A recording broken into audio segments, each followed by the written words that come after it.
Okay mga kaibigan, Jack Liner Bus 88152, Dalahican, LRT, Buendia.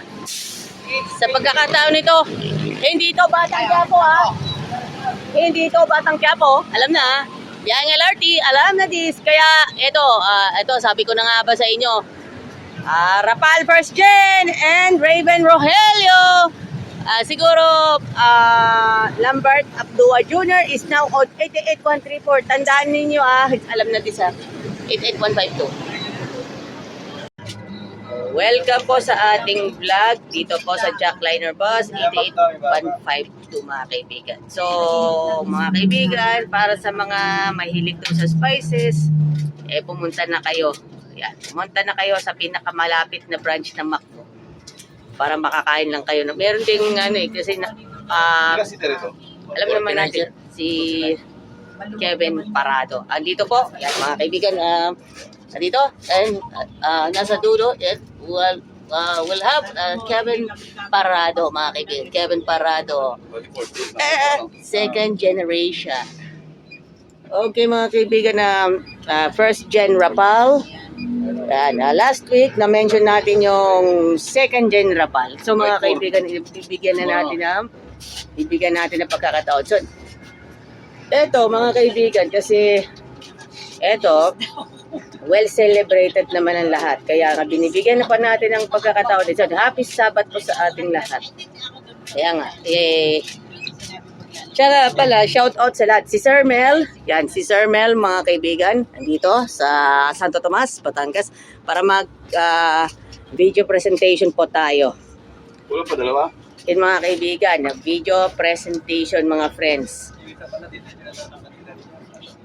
It's a video presentation. So whatsoever, sa mga whatsoever, yung mga kaibigan na natin. At 1849 yung kasalubong na natin. Yan. Now, back to LRT, back to Lucena LRT mga kaibigan. Sa mga kaibigan po natin na yan, nagbabalak po natin na yan, gumawa po tayo ng episode. So magandang episode po, good and clear episodes mga kaibigan. Kaya antay pa natin, happy Sabbath po sa ating lahat. So mga kaibigan let's mention and a happy Sabbath to everyone. Kaya po tayo, ayan, on the way na po tayo sa fellowship ng 7-Day Adventist ng Metro San Pablo District 1, mga kaibigan. Kaya po, ano pa ang hinihintay ninyo? Ay maghabol na kayo ng oras para umattend sa Metro San Pablo District 1 District Fellowship at sa fellowship po ng 7-Day Adventist in San Pablo City. Pero ang inyong lingkod, nanggaling pa ako ng Calamba, Laguna para makapagsimba ako in San Pablo. Sa mga kaibigan po natin at San Rafael SDA Church.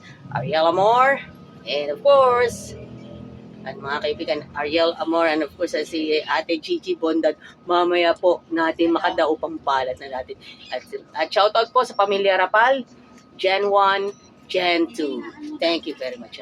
Rapal Clan, and of course, Raven Rogelio. Raven Rogelio, mga kaibigan. Yung kapatid niya, another Rogelio, pero sa 8816, mga kaibigan. Yan, 8816. Yan, kaya nga pala, kaya ginagawa pa na natin yan, ito. Yan.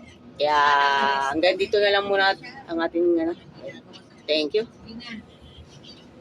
God bless. And Parado Clan. Yes, mga kaibigan. Thank you.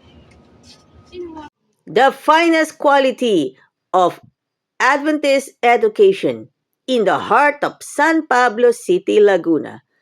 SCLC Adventist School Incorporated, San Rafael. Enroll now at SCLC Adventist School, San Rafael to enjoy the best quality Adventist education. Idols Fitness Gym, located at M. Leonor Street, San Pablo City, Laguna. Gym na tayo, only here at Idols Fitness Gym. Tuloy-tuloy yung ligayan natin. Ito yung dating label. Ate, itong bagong label. Baka may You heard it right. ringtone lang naman. Same taste. Iisang brand lang ang ating hinahanap-hanap-hanap. Siyempre, At syempre, ang one and inyong only syempre, country veggie food. Simbolo ng pagpupunyagi. Bakit Tara, po let's simbolo? kain na sa Veggie Yum. Located at 240 Special po yun sa amin, Maharlika yung Highway, kilo na Barangay sotto. San Rafael, San Pablo Nabili ko sa City, SM San Laguna. Pablo. Malapit sa SM Lagi kong suot yan sa lahat ng mga event ng Jackliner. Ipapakita namin sa inyo bakit